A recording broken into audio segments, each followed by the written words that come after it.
Welcome, everyone, to another episode of MakdisiStreet. We are delighted today to have with us a very distinguished historian and scholar, Professor Avi Shlaim. Professor Shlaim, Avi is a British Israeli historian, an emeritus fellow of St. Anthony's College, and an emeritus professor of international relations at the University of Oxford. In 2006, Professor Shlaim was elected Fellow of the British Academy, which is, of course, one of the great honors. He was born in Baghdad in 1945 and grew up in Israel. Professor Shlaim is the author of many superb books, including Collusion Across the Jordan, The Iron Wall, his memoir, which is entitled Three Worlds, and most recently a book of essays entitled The Gaza Genocide. Professor Shlaim, it's really an honor for us to have you with us today on MakdisiStreet. Thank you for inviting me to this conversation on MakdisiStreet. Well, thanks, Avi. I guess the first question, Avi, we have for you is, can you tell us a little bit about sort of a biographical question, your journey as an Arab Jewish boy who grew up in Israel, born in Baghdad, you moved to Israel, you became, according to your memoir, you became a Zionist, and now you've become one of the leading critical historians of Israel and Zionism. Can you tell us a little bit about this story? This is a very long journey, and I narrate this journey in my memoirs, and which are called Three Worlds: Memoirs of an Arab Jew. And the narrative only goes up to when I was 18. The first world was Baghdad, where I lived up to the age of 5. The second world was Ramat Gan, a town in Israel where I went to school from 5 to 15. And the third world is London, where I went to school from 15 to 18. But there is a long epilogue in which I trace the evolution of my thinking on Israel-Palestine down to the present day, and I explain why today I support one state from the river to the sea with equal rights for all its citizens. What is interesting is not my personal story, but the bigger themes that it illustrates and illuminates. So my book is an attempt to interweave the personal with the political. I tell a family story against the wider background of the Jews in Iraq, and again, yet against the still wider background of the history of Iraq after the First World War. And I never used to think much about my identity. My academic discipline is international relations, and international relations doesn't have much to say about identity, or as you Americans would call it, identity.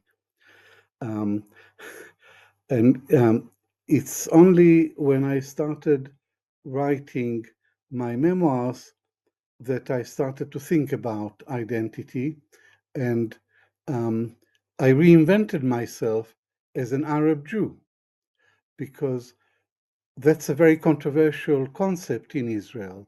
Israelis hotly deny that there is such a thing as an Arab Jew. They say it's a contradiction in terms. It's a ontological impossibility. If you are a Jew, you can't be an Arab, and if you're an Arab, you can't be a Jew. So this is the main conceptual point that underlies my book. That my original identity was that of an Arab Jew, an Iraqi Jew. And it's for me to define my identity rather than for my Zionist critics. My Zionist critics don't like my book, and they don't like me because they say there is no such a thing as an Arab Jew. And here I am, an Arab Jew, alive, speaking, arguing, and so I contradict their view of bipolarity. And this is the whole point of the book, that my approach to Israel-Palestine is a humanistic approach in the tradition of Edward Said, rather than the Zionist approach of everything is bipolar, everything is divided, Jews and Arabs are always in opposition to one another. Avi, just as a quick follow-up, you say Arab Jew. Some people would argue that the term is Jewish Arab because of the difference, the different weighting. Have you thought about that, and what do you make of that difference between saying Arab Jew as opposed to Jewish Arab? I haven't thought about it at all, curiously, and I don't think it's at all significant. Um, Alphabetically, Arab Jew is more correct than Israeli, than Jewish Arab, but that's not the reason that I use the term Arab Jew. Um, and what is significant in the way that I use the term Arab Jew is that the hyphen unites, whereas for most people, the hyphen divides. It divides Jews from Arabs. And I deny that there is such a distinction. And I, myself, an embodiment of that possibility, because I'm both an Arab and a Jew, and I'm very proud of my Arab heritage, and I'm equally proud of my Jewish heritage.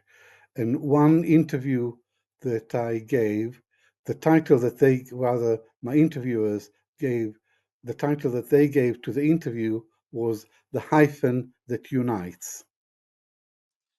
Avi, I just wanted to ask the follow up, and just I think something that myself and I'm sure a lot of the audience would be very curious if you could talk a little bit more about what it was growing up, basically as a Jew in Iraq, in your sort of the childhood period, and based on, obviously you've written about this in your memoir, and I think it would be really interesting to hear, because again, since you've said that there sometimes this idea that it had to be a contradiction, and for many of us and sort of generations later, the idea that an Arab and a Jew can be kind of one, still may seem strange to some. So it'd be very interesting to see what it was like pre 1948 and pre the Israeli state, where there's a kind of rupture that happens.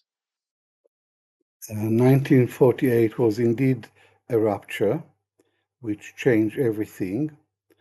And we left Baghdad to go to Israel in 1950, very much against our will.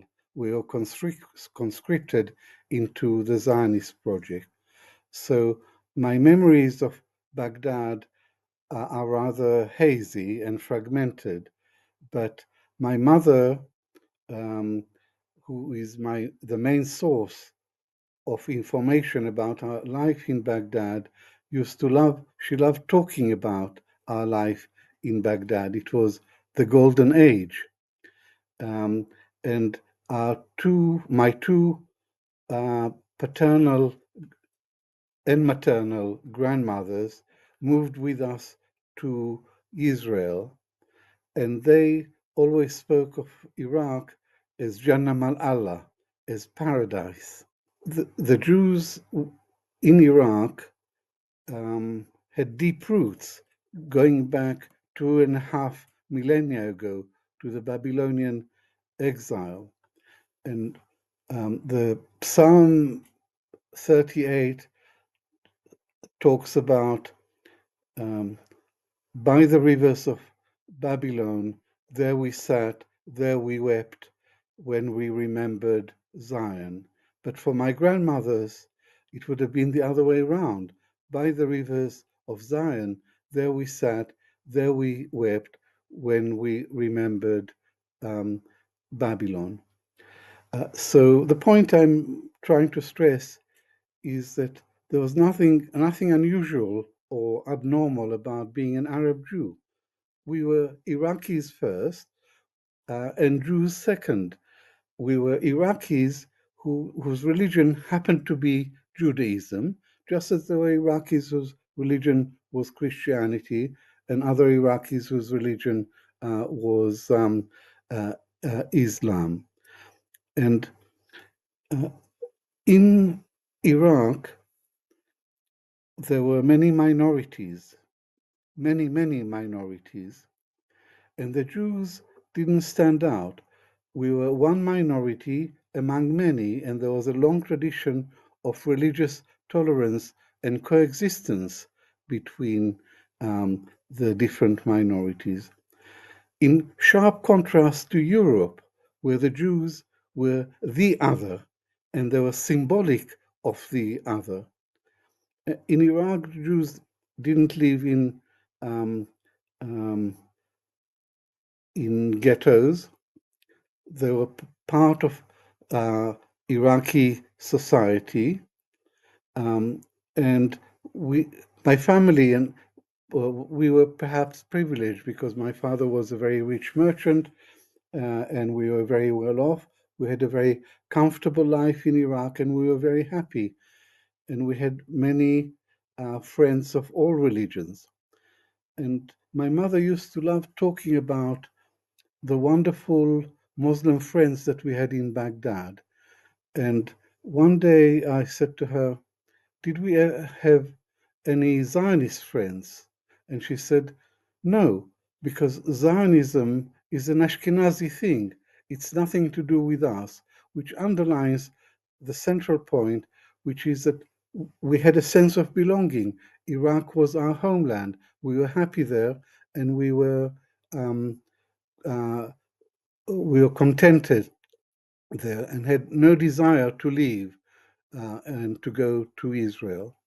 So far I've been talking about the Jewish community in Iraq before 1948, but there were thriving Jewish communities in the Arab world, in Lebanon, in Syria, in Egypt, and through the whole of North Africa.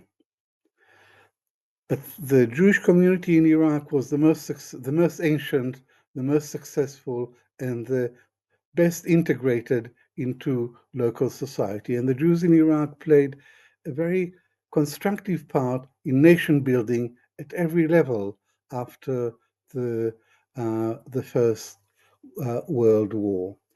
And my memoirs have been translated into Arabic, and they've aroused a lot of interest in the Arab world. Why is that? It's not because it's a great book, and it's not because I'm a great writer.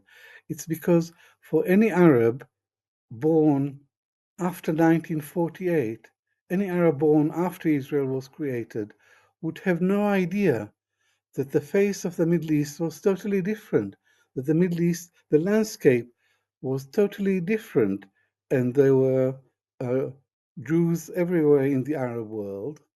And again, to quote my mother again, the big change was when Israel was created, and she said, and everything was turned upside down. I'd add one last comment about the 1948 war as a turning point.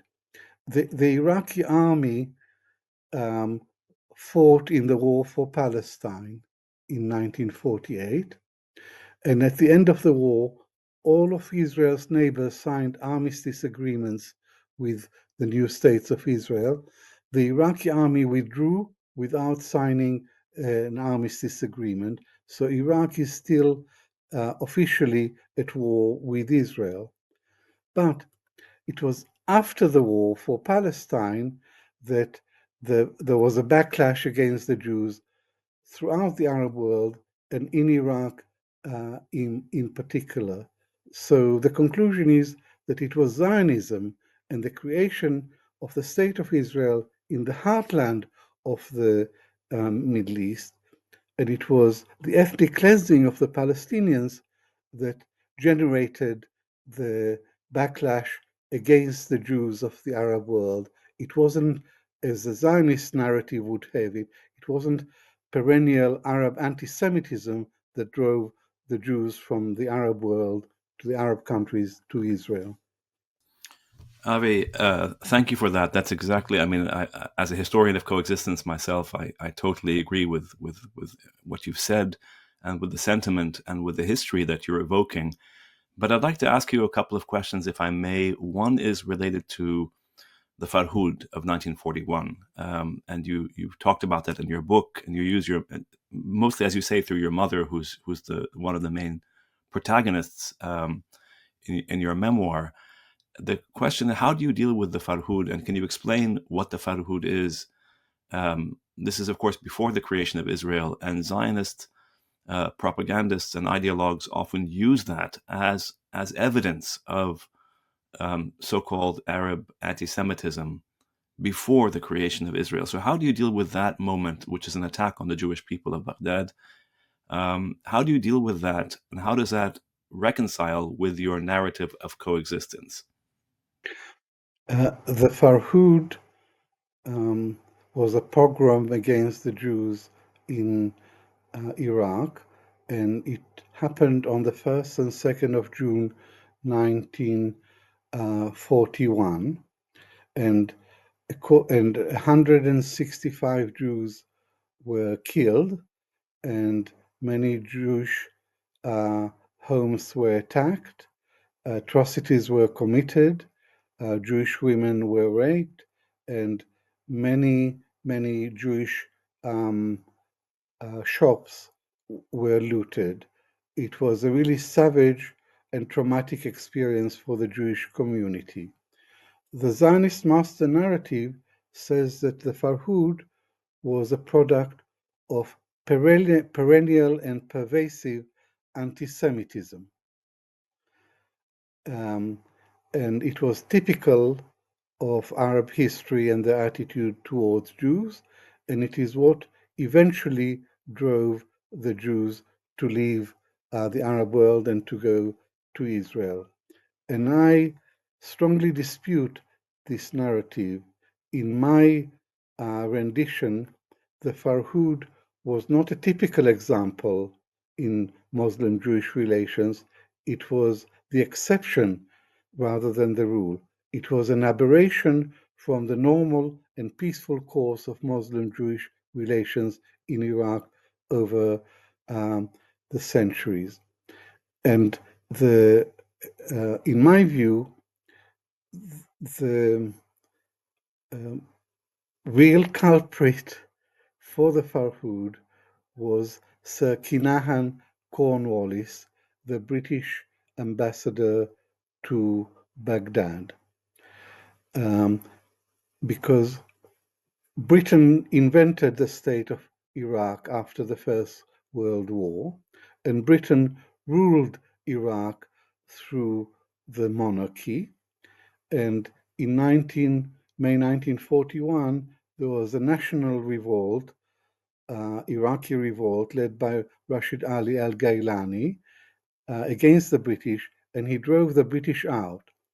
And then Britain sent two military forces back, and one through Jordan and one through Basra, and they converge outside Baghdad.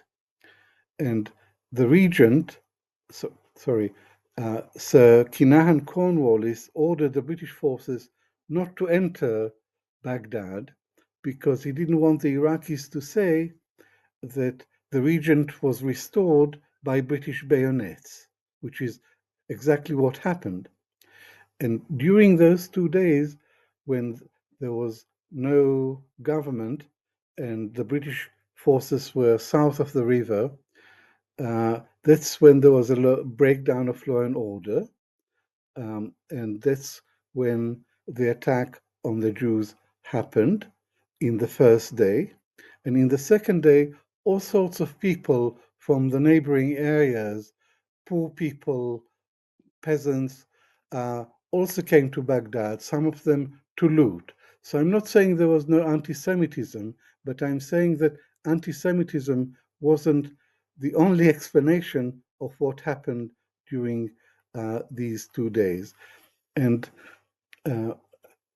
my parents also thought that Sir Kinahan Cornwallis turned the Jews into scapegoats for the angry Muslims, the angry Iraqis who had been defeated by Britain. But they couldn't pronounce his name, so they used to call him Al-Kalb ibn al-Kalb, the dog and the son of a dog. And my mother told me one story which illustrates the complex nature of what happened in those 2 days. There was one very poor Muslim who lived in a shack outside Baghdad with no electricity or running water, and he looted a large radio from a Jewish store, and he took it home, and he switched it on, but there was no sound. So he banged on the radio and said, "Come on, sing. You sing for the Jews, so why don't you sing for us?" And if you think this is anti-Semitism, then I just want to repeat what I've just said, which is that it's a great simplification to use the Farhud as evidence of endemic Arab anti-Semitism. Yes, Avi, and I think that's a really important point. It's important to talk about the Farhud and talk about other moments and incidents and attacks on minorities in the Arab world in their historical context without subjugating them to these kind of extreme nationalist narratives, especially the Zionist one.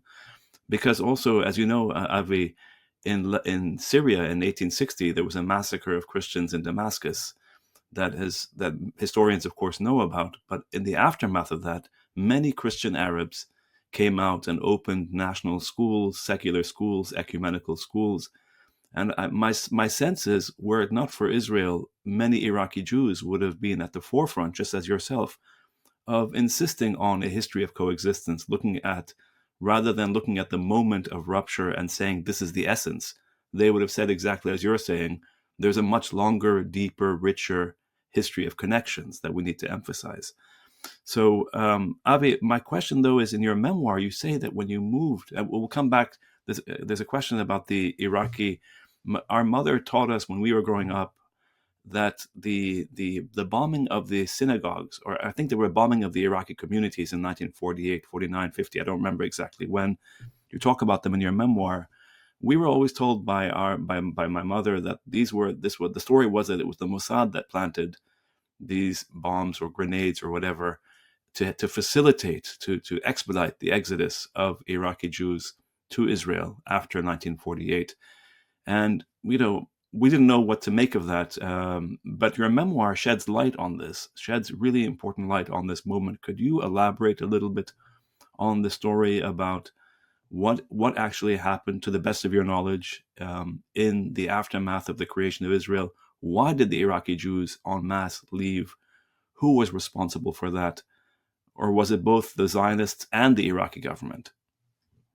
In March 1950, the Iraqi government passed a law which said that any Jew who wants to leave Iraq has a year to register to leave the country on a one-way visa.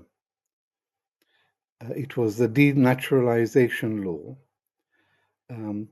and only a few thousand Jews, only a few hundred Jews registered to leave the country. The great majority wanted to stay. And in 1950, there were 135,000 Jews in Iraq. By the end of 1952, there were only about 10,000 left. 125,000 Jews had left Iraq for Israel because they didn't have passports. They had nowhere else to go, only to Israel. And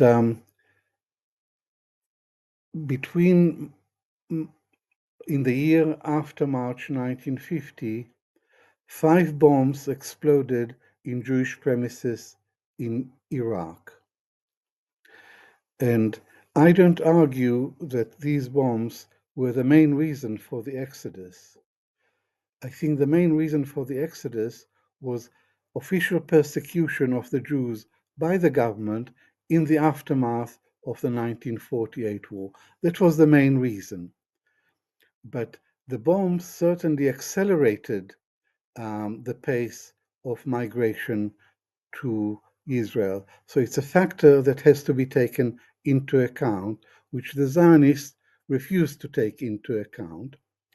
And when I was a boy in Israel, there were always persistent rumors by my relatives, by all Iraqis, that the Mossad had a hand in planting the bombs. And this belief, whether right or wrong, that Israel helped to uproot them from their homeland, fueled the resentment and anger with the state of Israel. And I, as a boy, was very fascinated by this question. It seems so outrageous that the Mossad, that the Israelis would do this to other Jews. So I was always interested in this question, and when I was, as a historian working in the Israel State Archives, I ordered the file on Iraq 1950, and I was told it was closed, although more than 30 years had elapsed. So I said to the state archivist, can I see this file? And he said no. And I said, why not? And he said, I'll check. And he came back to me and he said, there are some Mossad documents in this file. So I said, well, fine, remove the Mossad documents and leave the foreign ministry documents. He said, I'll check. And he came back to me the next day and he said, no, I'm sorry, this file is closed. This fueled my suspicion that the Mossad had a hand, but I couldn't prove it, and I'm not a conspiracy theorist, and therefore I never said that Israel was involved. But when I was writing my memoirs, I came across evidence that Israel was indeed involved. One source of evidence was an elderly friend of my mother, Yaakov Karkukli, who was in the Zionist underground in Baghdad. And he told me in great detail about the activities of the Zionist underground in forging documents, in paying bribes, and more seriously, in resorting to terrorism to frighten the Jews and compel them to leave Iraq and go to Israel. And he mentioned to me the name of his colleague, Yosef Basri, an Iraqi Jew and an ardent Zionist, who, according to Karkukli, planted 3 out of the 5 bombs. And his controller was an Israeli military intelligence officer who was based in Tehran, because Tehran under the Shah, Iran under the Shah had close covert relations with Israel. So Max Binet was the name of the Israeli officer, and he was the controller, and he provided the TNT to Karkukli. Sorry, to Basri. And Karkukli also said to me that the famous bomb, the bomb in the Mas'uda Shem Tov synagogue, the hand grenade that was thrown into the Mas'uda Shem Tov synagogue and killed 4 people, that was not the work of Basri. That was the work of a Syrian criminal who was put up to it. And also the first bomb was not the work of the Zionist underground. It was a member of the Istiklal Party, and the Istiklal Party was very anti-Jewish and called for the expulsion of the Jews and the confiscation of the property. And I did all the research that I could on this subject, and Karkukli gave me one page of an Iraqi police report, which was a report on what Basri said in the interrogation, with details that only an insider could know. And this was the clincher for me, the written document from the police, which showed that Basri, and interestingly, Basri was tortured for sure, but he wasn't accused. He was tortured, tried, and condemned to death by hanging. But he was not accused of perpetrating all all five bombings. Only the three that he himself was responsible for. So it was a proper trial. And now I can say, having done the research, that I have found incontrovertible evidence that the Mossad had a hand in the bombs and in the uprooting of the Jews from Iraq. This is fascinating. I want to, if you mentioned the question of the rupture in 1948 on, and your own personal story, as you moved to the state of Israel at that point. Can you talk a little bit about how that transformation, that sort of going from one setting where there was a coexistence to one in which perhaps the coexistence obviously was much less, what it felt like being an Arab Jew coming into, I think what you described as this kind of Ashkenazi Jewish project, Zionism. Were all Jews the same? Were they all welcome? Was it everybody is cut from the same cloth, and so everybody was treated equally? So how did that come in, and how did that progress over the years, or the first decade or two, as Arab Jews were increasingly coming into the state of Israel at that point?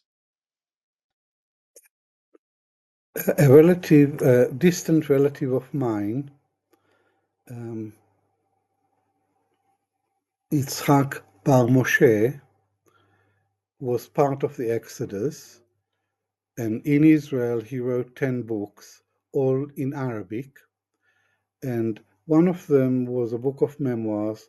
It was called Al-Khuruj min al-Iraq, the departure from Iraq on this period.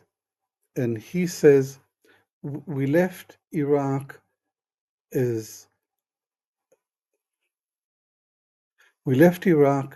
Jews, and we arrived in Israel as Iraqis. We left Iraq as Jews, and we arrived in Israel as Iraqis. In other words, in Israel, we were not accepted as equal Israelis because we were Iraqis. And that is certainly was how I felt in Israel as a boy, that I didn't belong there. It wasn't really my society. Edward Said called his memoir Out of Place, and rather like Edward Said, in Israel I felt out of place in a way that I never felt in Baghdad. So the reception of the Jews, of the Oriental Jews, not just the Jews of Iraq, in Israel, they didn't have a warm welcome. When they arrived at the airport, they were sprayed with DDT, with insecticide. Just imagine how humiliating this would have been to Jews who arrived in the Promised Land. And then they were taken to Ma'abarot, to transit camps, which were the conditions were very harsh. They lived in tents and in shacks. The food was inadequate. Hygiene was very poor. They really suffered, and not for a very short period, but quite a long period until housing was found for them. Sometimes it took years. And the managers of the Ma'abarot were Ashkenazi Jews who didn't have a clue about the people from Iraq. They had no idea how well qualified they were, that there were academics, journalists, doctors among them. They had no idea of their status in Iraqi society, and they thought that they should be grateful for what they were getting instead of complaining. So it was a very difficult period of adjustment to life in Israel.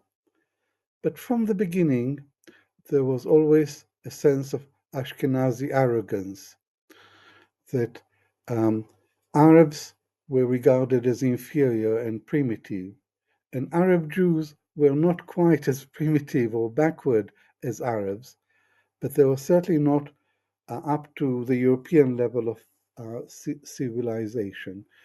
And I, as a boy, sensed this instinctively, that the society around me was very dynamic. The country was being built at a phenomenal pace. There were great achievements, but I wasn't part of it.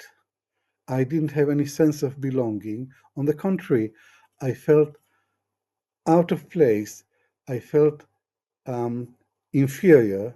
And it's this sense of inferiority, this very heavy chip on my shoulder, that accompanied me throughout my time in Israel.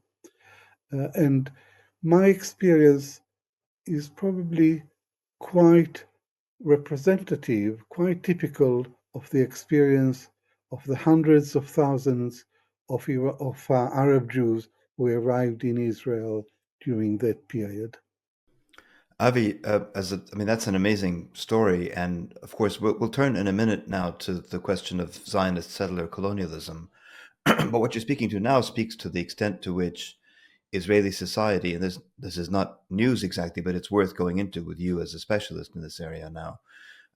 It's Israeli society is, of course, it's a settler colonial society, and hence there are, not surprisingly, there's a kind of racial hierarchy built into the logic of the society and of the state itself, and you're touching on it. So one question is, can you say a little bit more about how this racial hierarchy fit into the political ideology of Zionism? That's one question. And the second question is, given the sense of inferiority that was imposed on, obviously on Arab Jews coming from Iraq or Yemen or Morocco or wherever, but also then below them, more recently, the Ethiopian Jews have arrived since then. And then, of course, there's a whole structure of, other Arabs who fit into this racial hierarchy too. Like the Druze are maybe seen as slightly higher than the rest of the Palestinian Arabs. And so there's this whole hierarchy. So if you could explain just how the logic of the hierarchy and how it works. And then the second question I have really is more recently, many of the most, I would say, violent and I don't know how to put this, sort of fundamentalist Zionists are actually from Arab Jewish background, right? And so, some of the most prominent leaders today of I don't want to say extremist Zionism, because I think Zionism is inherently extremist, but I mean, but the most as fundamentalists, let's put it that way, are themselves Arab Jews. So how do Jewish Arabs go from being seen as a reviled minority, or not, maybe I don't know if they're a minority, but lower down on the racial hierarchy, to being seen as at the cutting edge of Zionism, which is kind of where they are today? If that makes sense. Sorry, it's a long question, but I hope that makes sense. It's two questions, and two very Yeah. important questions. The first one was about settler colonialism And the racial hierarchy in it. and the racial hierarchy, which is an integral part of settler colonialism. Zionism was a settler colonial movement, and the logic of settler colonialism is the elimination of the natives, and it's built around the logic is a racist logic. that the Jews are superior, and they are entitled to the land because they are superior.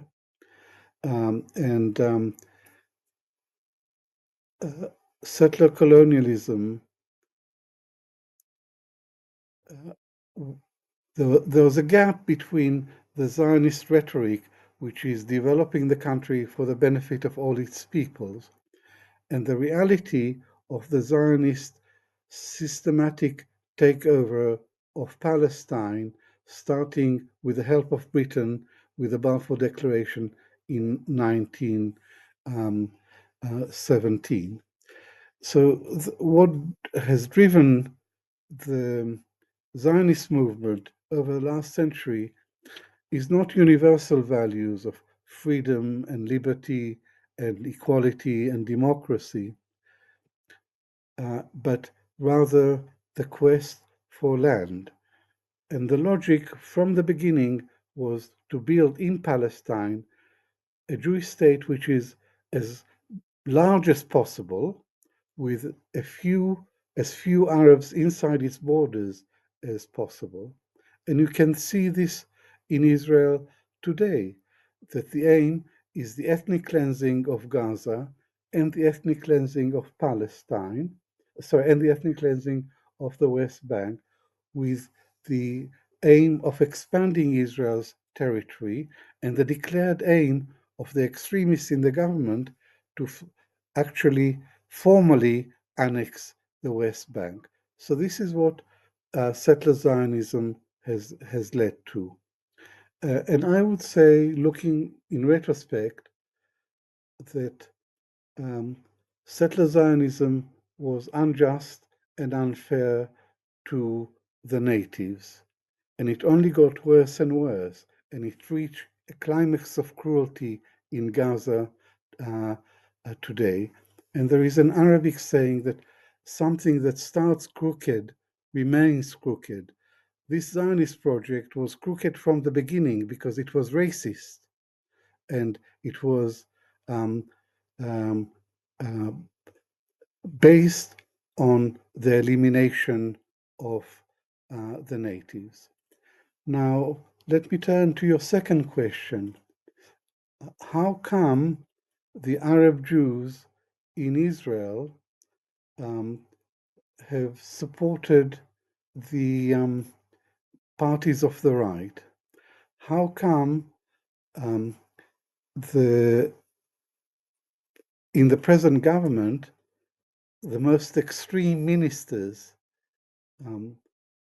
some of the most extreme ministers are of Arab origins, like Itamar Ben-Gvir, who is a Kurd by origin. And this opens up a really important question about the nature of Israeli politics, because the Oriental Jews are more than 50% of the population. But they vote for the parties of the right. The Likud has very little to offer to poor, marginalized people, and yet large numbers of Oriental Jews vote for the Likud. And I try and explain this in my autobiography by relating my own experience. As a boy of 14 or 15, I was very interested in politics, and I used to attend, there was an election in Israel, I used to attend election meetings, and I used to go I went to an election rally by Menachem Begin, the leader of the Likud, who was very right-wing party, nationalistic party, which with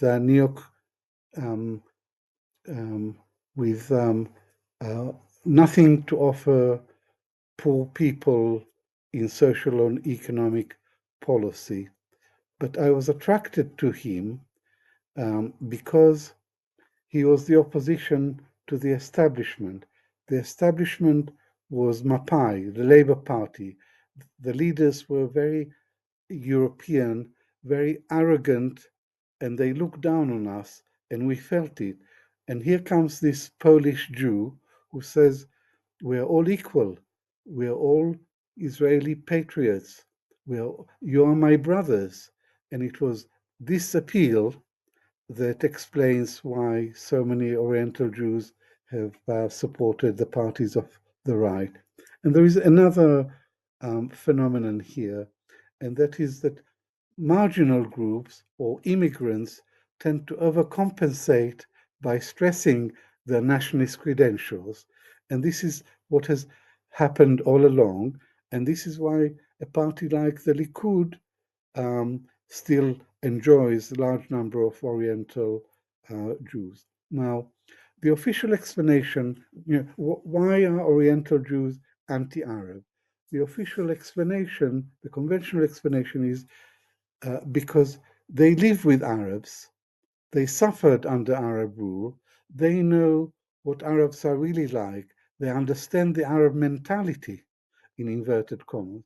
They know that Arabs only respect the language of force, and therefore, in dealing with Arabs, you have to use force. That's a conventional wisdom.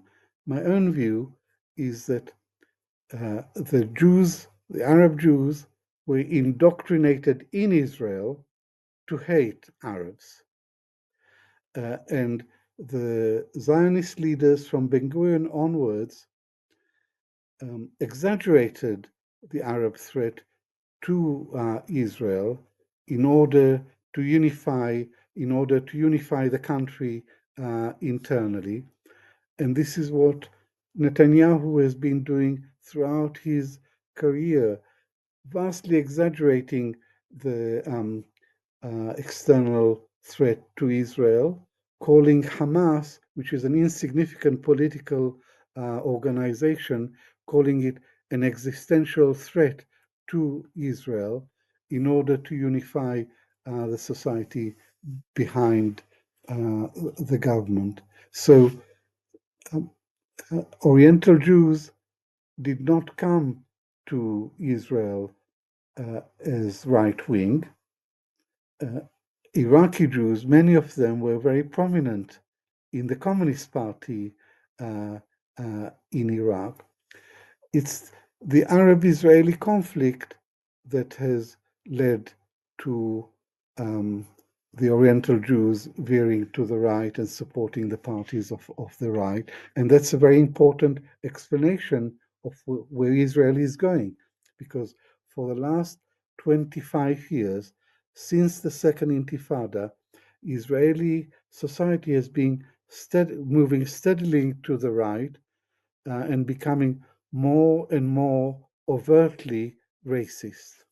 I mean, just to follow up on this, I'm wondering, I can understand, when we're talking about this shift and the kind of what many of Arab Jews now being members of, the Likud party, and then beyond that, the kind of far right parties.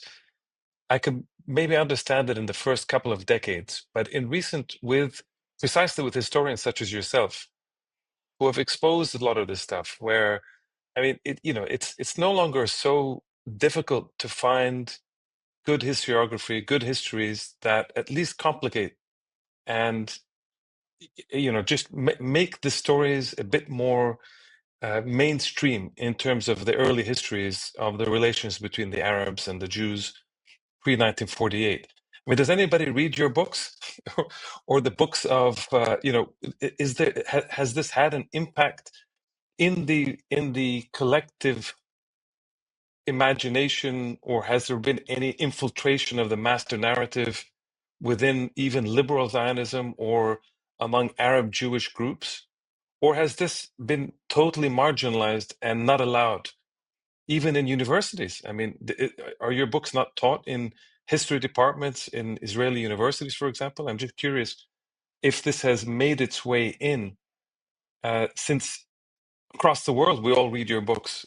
Are they not reading these kinds of books and writings and essays and looking into the archives inside? Only one of my books, The Iron Wall, was translated into Hebrew, and it sank without trace. So it hasn't had any impact on the Hebrew reading public. But historiography is something that evolves. And a very important phase in the historiography of the State of Israel is the phenomenon known as the new historians. There are three original new historians, Benny Morris, Ilan Pape, and myself. And in 1988, we all published books, and collectively we became known as the revisionist historians, or the new historians.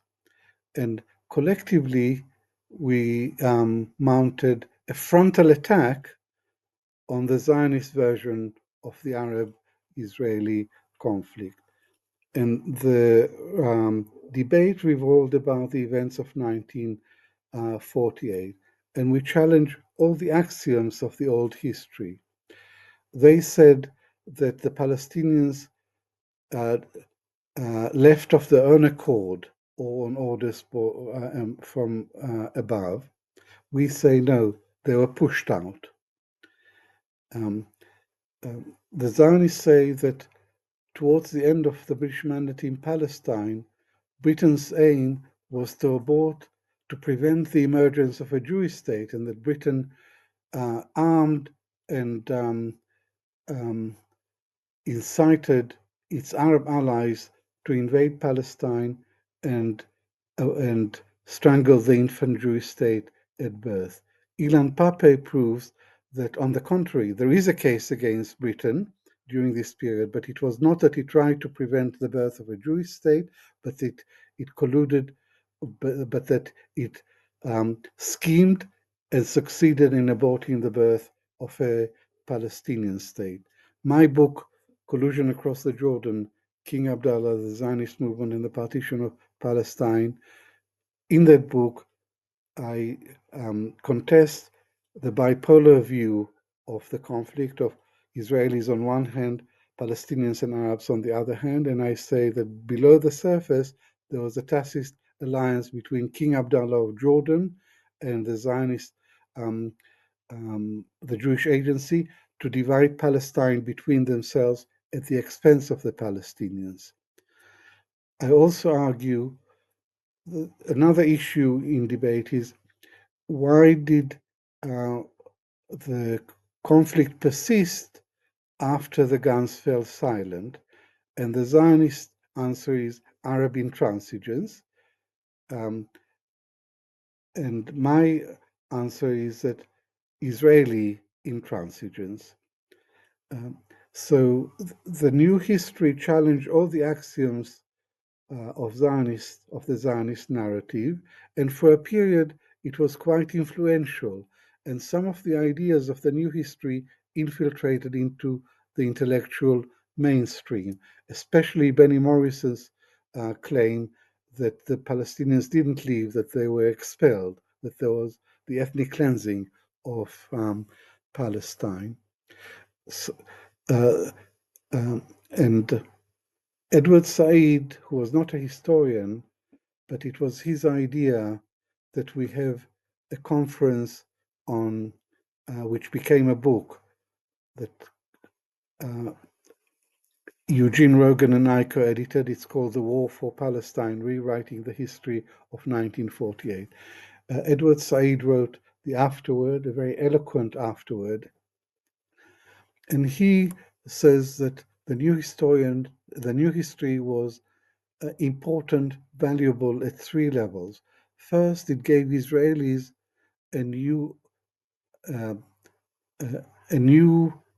it educated the Israelis about the history of the conflict and how the Arabs saw the conflict. Secondly, it gave Palestinians a view of an account of what happened in 1948, which was in account with their own experience, rather than the usual propaganda of the victims. And thirdly, it created a climate of opinion on both sides of the divide that was conducive to dialogue and reconciliation. And in 1993, the Oslo Accord was signed in this climate, a very promising, optimistic climate. But in 2000, the Second Intifada broke out, and Israelis returned to fundamentalist positions of us and them. And since then, no one talks in Israel about the new history, and the Israelis are very close to these dissident narratives.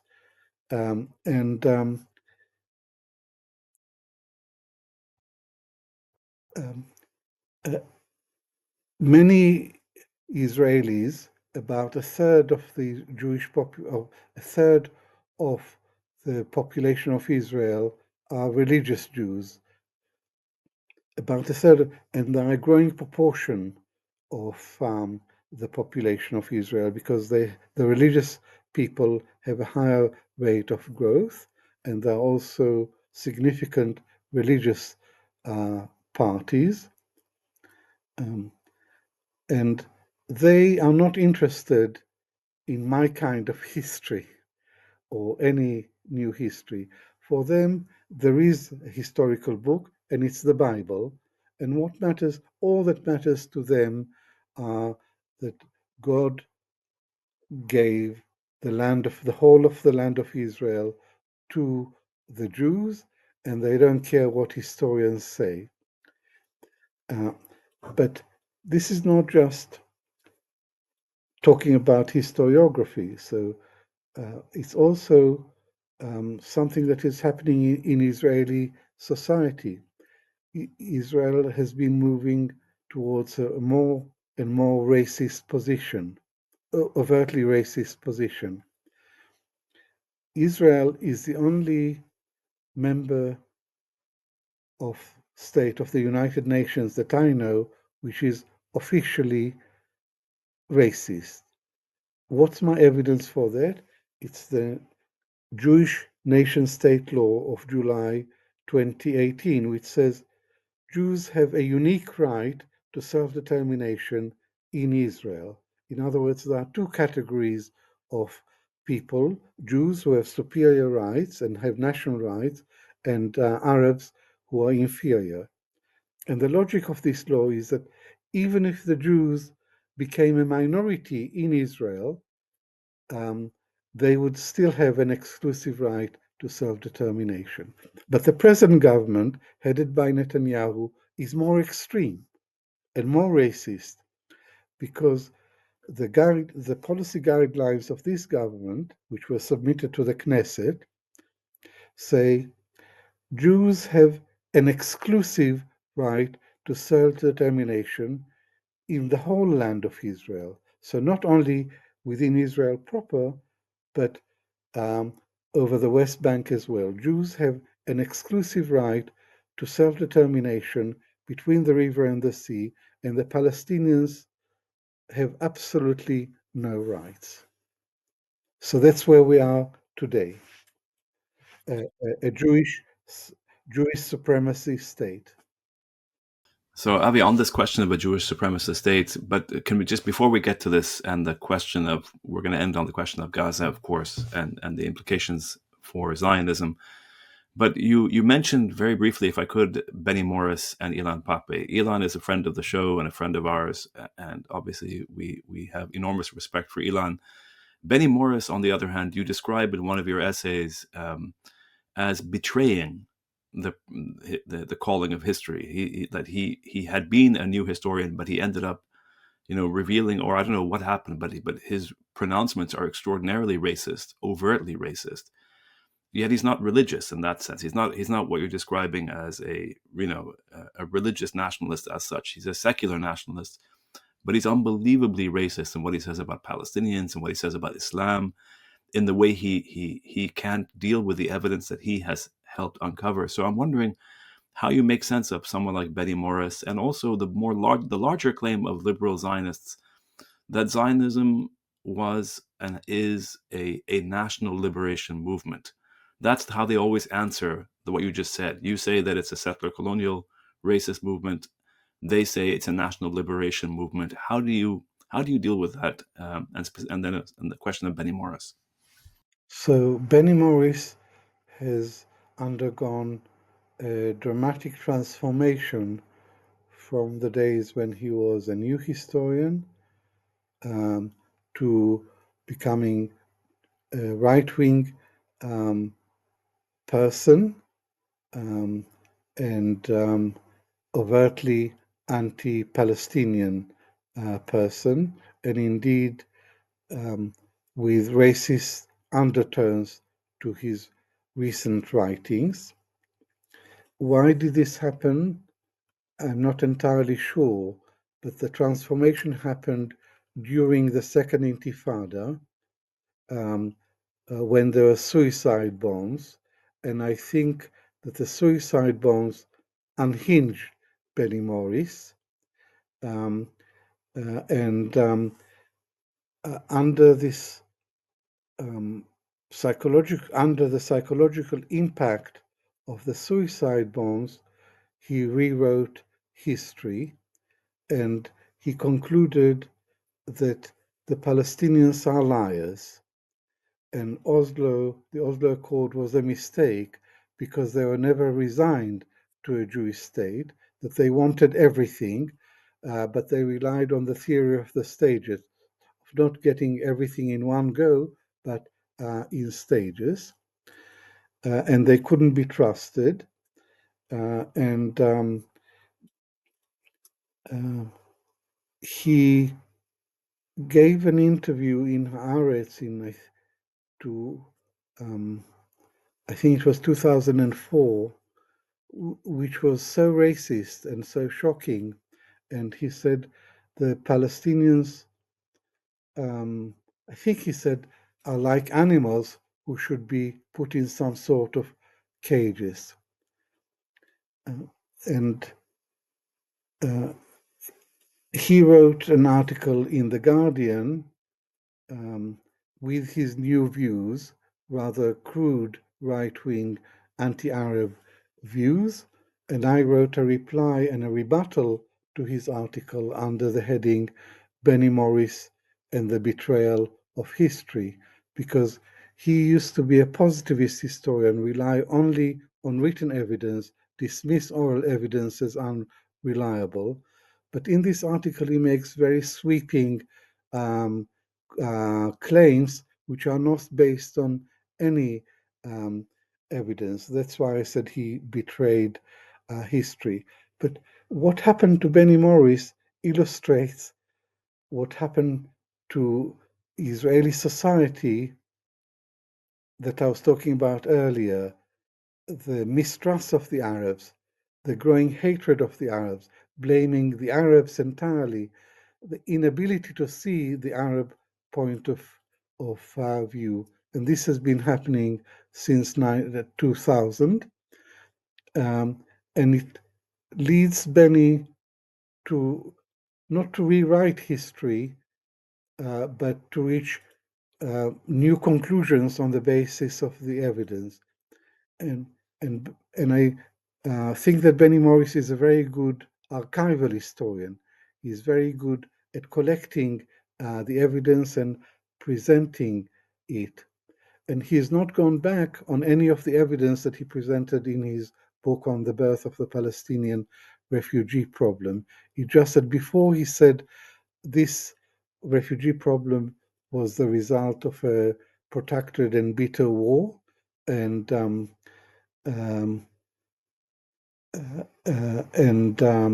whereas later he said Ben Gurion is to blame. Ben Gurion made a historic mistake in allowing 150,000 Palestinians to remain within the state of Israel. He should have expelled the whole lot, and then we would have had a homogeneous Jewish state. So I think despite his change of political views, his historical work is still of great value because it's based on serious research. Avi, I think we're going to be wrapping. I just have one kind of question to sort of as we come to the end here, which is on the question of Zionism and the kind of future of Zionism. When we had Ilan Pape on a few months ago, he was already talking about that the Gaza genocide and this extreme burst of violence was, for him anyway, signaling the beginning of the end of Zionism. That its logic is no longer, they're no longer able to keep this kind of logic going, and that the system is kind of imploding, even though it's going to be the most violent of stages. And of course, it may, it's not that it's going to finish tomorrow, but it's the beginning of the end of this of Zionism. So I'm wondering what if you would agree with this kind of characterization, and sort of, I think related to this is the question of whether, as that happens, whether you see any possibility of kind of recovering this kind of Arab-Jewish history of coexistence that is there, but obviously over these past few decades has been, so distorted. Is there this possibility of recovering this history somehow if Zionism is coming to an end? I basically agree with Ilan's analysis that Zionism is imploding from within, that the present government, with the extremists in this government, are leading Israel to self-destruction. And before the Hamas attack on the 7th of October, there was massive protest against Netanyahu's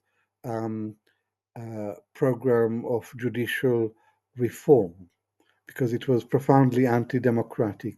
But once the Hamas attack happened, these differences were put aside, and the Israeli society became united in support of the war. And I would say that the Hamas attack unhinged Israeli society and led to very extreme reactions, and that the war in Gaza is a war of revenge, and revenge isn't a policy. The over 90% support the war in Gaza. More than 50% of Israelis think that the IDF is not using enough force. They should use more force. This is quite extraordinary to me. And when I look at the situation today in historical perspective, I see the genocide in Gaza as the crime of the 21st century, a crime from which Israel will never recover. Israel's reputation will never recover, because the national identity of Israelis is linked to the Holocaust. But in the Holocaust, it was the Jews who were the defenseless victims of Nazi Germany, whereas today it's the Palestinians who are the defenseless victims of the state of Israel, of Zionist fascism, as I see it. And Israel cannot go on making political capital of the Holocaust. And more Jews around the world are dissociating themselves from Israel. More and more Jewish groups are saying, not in our name.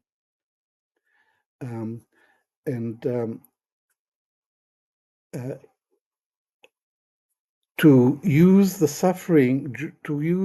Jewish suffering in the past to justify the genocide and the atrocities that the Israeli army is perpetrating against Palestinians today is an insult to the intelligence of Jews. That's why there is an increasing disconnect between Israel and world Jewry. And I feel this personally very acutely, because I'm both a Jew and an Israeli. And I look at what Israel is doing, and it's not Jewish. Ethnic cleansing is not Jewish. Genocide is not Jewish. The essence of Judaism is non-violence, whereas the Netanyahu government is violent and racist and expansionist. So there is one disconnect between world Jewry and Israel, and that was always very important network of support. And then world public opinion has shifted dramatically in the last 18 months against Israel and in support of the Palestinians. So Israel is on the road to self-destruction. There'll be less and less external support for Israel. And we are seeing there's always been a disconnect between the Western governments and the public. The Western governments have always been pro-Israeli, and they remain pro-Israeli, no more so than in America under Biden and now under Trump. And the publics have always been, and increasingly are, pro-Palestinian. Now the gap is closing, and there is a sign that public opinion is influencing Western foreign policy. So since the war in Gaza started, Ireland, Norway, Spain, and Slovenia have recognized Palestine. That is the trend. So Israel has become an international pariah by its own hands, by its own deeds.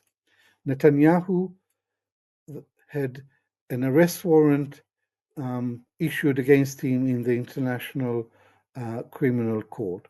I think Israel can never recover from the consequences of its war in Gaza. International support will continue to decrease at the same time as internal tensions will increase and end up in a civil war. So to sum up, I agree with Ilan's analysis that Zionism is now on the road to self-destruction.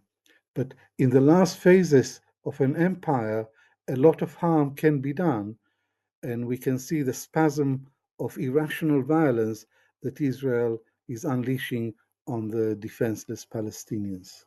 Avi, on that sort of somber note, but also in a sense historical note, and perhaps in the future optimistic note, in that all forms of evil ultimately, and all injustices, I should say, ultimately come to an end.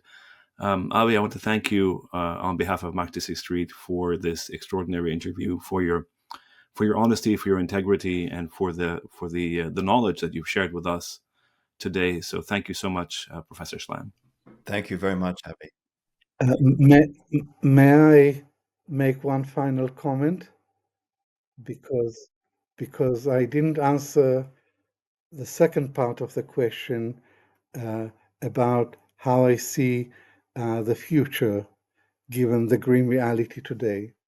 And the answer to the second part of the question is that I'm an Arab Jew.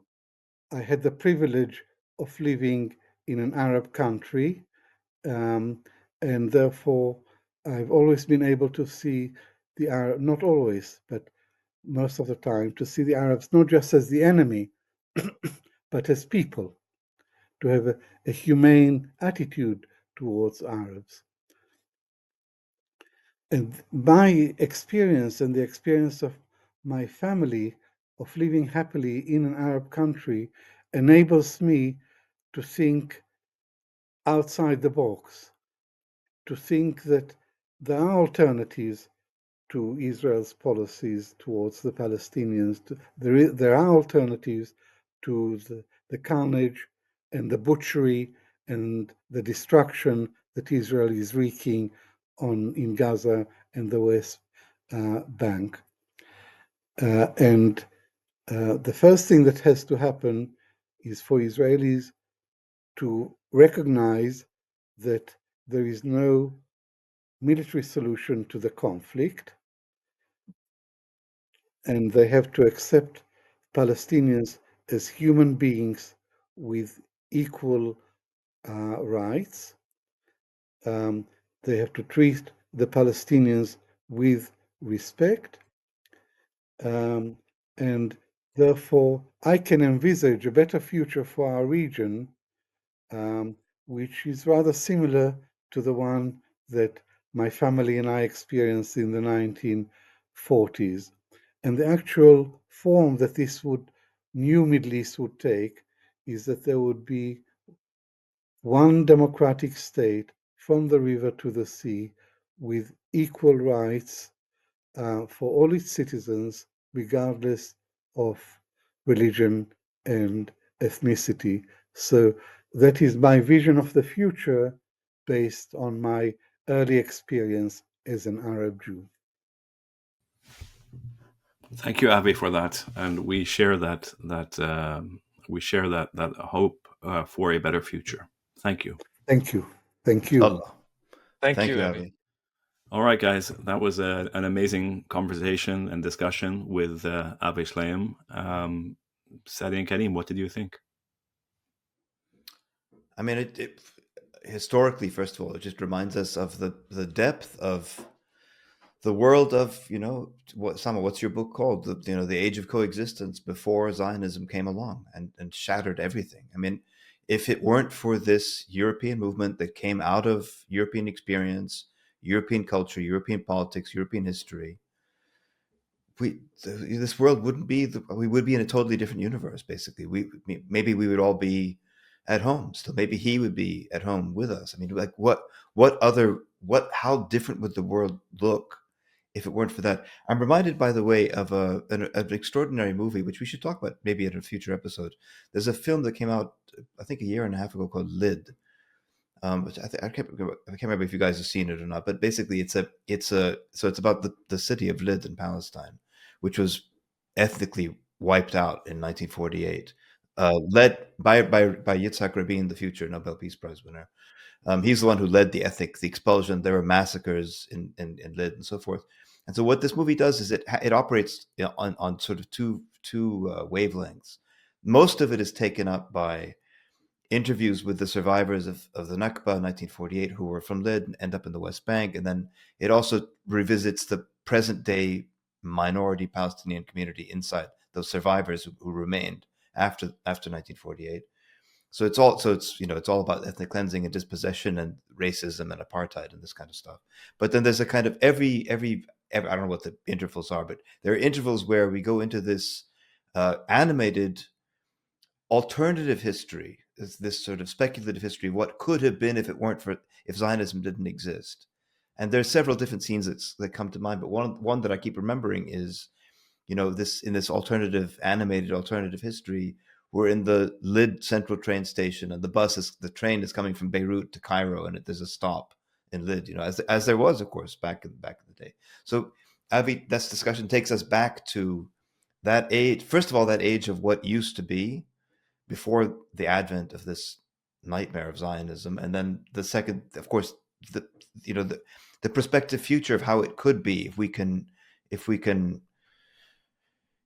if Zionism can be dismantled and we can return to living together in a way rather than this binary form of thought that Zionism is, that's integral to Zionism. Karim, what do you think? No, I totally agree. I think, I've been thinking, I think very early on, the first or second question that we asked, where he said, when he was talking about his childhood, he said, we were very happy as Iraqis. I mean, who were Jews, but basically Iraqis. And then he talks about the big change happened when Israel was born. So this again, without romanticizing things, of course, not that everything was perfect, but that there was, insofar as any society is. I mean, they were happy, or he described his childhood and the society as, as Sadi said, with coexistence and happy. And the second part being this rupture that Osama, you've written about a lot in your book and in other writings, this idea of rupture, where it's not just that coexistence, literally gets exploded. I mean, just gets demolished, as we saw, and in Iraq, but also I think in Egypt and in other places. But also, even conceptually, the idea of coexistence gets taken out of our collective minds. That it's simply impossible. And I think he talks about it. I'm not sure here or in his memoir itself, but he's sort of this idea of insisting, and I think that's where he was talking about his title, where he says an Arab Jew, because he insists that it's a possibility, and it's been ripped out, not just historically, but actually even in our minds conceptually, that these two can't coexist in the future or even in the past. Like, we don't even think about it anymore in this way. So I think to me that's the most interesting and the most something that just needs to be discussed more and more and more. And I'm glad that we've had this discussion. And Osama, I wanted to ask you about this, in fact, and also say, now after the Israelis, reinvaded Syria and occupied more land, there was these stories of Jewish groups going into southern Syria, but also that there were these 2 or 3 groups of Jewish groups that went into even Damascus, and they made a whole thing about, oh, look, for the first time, and I don't know how long, Jews are able to go back to Damascus in this post-Assad kind of world. And as though, again, I think it underlines this point, as though they're trying to tell us that it requires this Israeli total victory in order for Jews to be able to go there, which takes away not only the history, but the whole idea of what coexistence was. So I don't know, maybe you can talk more about that with more authority on that. No, I mean, I think your point is well taken, and I think the history of coexistence is beautiful and rich and dynamic, of course, and full of contradictions. But the point is, that's the nature of all life and all history, and the idea that's so clear when you talk to a historian and somebody who lived this experience and who embodies this experience, you can see very clearly that a nationalist movement that developed as a colonialist movement in Europe, responding to European questions of anti-Semitism. We could have pushed them a little bit on this, but time is short. But the whole idea of a European movement that emerges responding to European questions, to European anti-Semitism, and that sort of uses European means and methods and views, in other words, colonial and racist views of the non-West, to sort of create a nationalist project and impose itself through European colonial means, i.e. the British Empire in Palestine. The damage was catastrophic. I mean, the idea of creating an ethno-religious nationalist state in a multi-religious world inevitably had massively negative consequences. And that's so obvious to any person who thinks about this history with just a basic sense of integrity and fairness.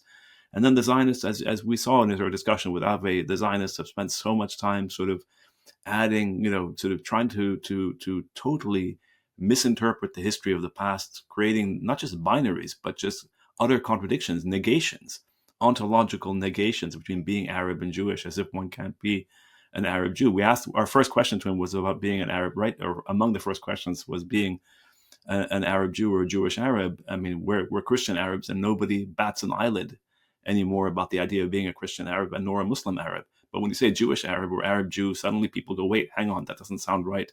And the only reason it doesn't sound right is because of Zionism on the one hand, and of course, European colonialism on the other. And then maybe a third would be the reactions to all these. So I think it was an extraordinarily important discussion, and yet another example of the rich archive of coexistence that we need to hold on to. So thank you, guys. Okay. I think just one other point, which I wish we had pushed a little bit more, or at least, or maybe I didn't kind of get the final answer on, which is, I still find it difficult to understand the way in which some of the most extremists, and he talked about Ben Gvir and people like this, who are I think Ben Gvir was Kurdish Jewish, or his parents were Kurdish Jews. How these kinds of people end up being the most, or among the most racist and among the most violent and among the most cheerleading for genocide and expulsions and all the rest of it. Okay, more so than Netanyahu? I'm sorry, more so than... No, it's different about Osama. It's different. This is the question I asked him about the racial hierarchy, Osama, because but more so than Smotrich? I'm not saying more, but No, you're but just it's saying different. that There's a this difference to it. Ashkenazi tradition is what Zionism is. We're saying that the other side doesn't come from that, and then they get converted No, into because that. it's indoctrination. So we don't. It's, as you said, it's Okay, indoctrination.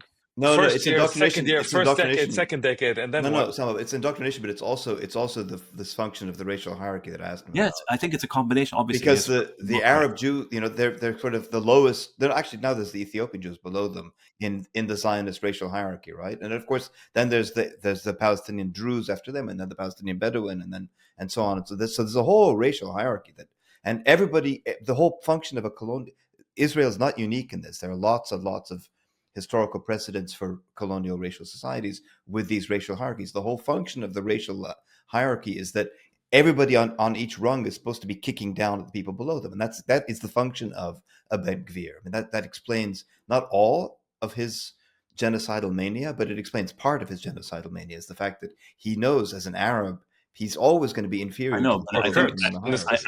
I guess the point is Yeah, what I'm saying is that I agree with you guys, but what I'm saying is that that's one aspect of the story. But I think the more fundamental aspect, of course, is the historical connections between what's the relationship between the Nakba of 48 and where we are today and the entire project. So in this, yes, they're fitting into a project, but the project itself is one of extreme violence towards the history. But Osama, And but that's not okay. But this is a different point. These are not mutually exclusive. I was no, just fair enough. curious, No, since he's coming from this tradition.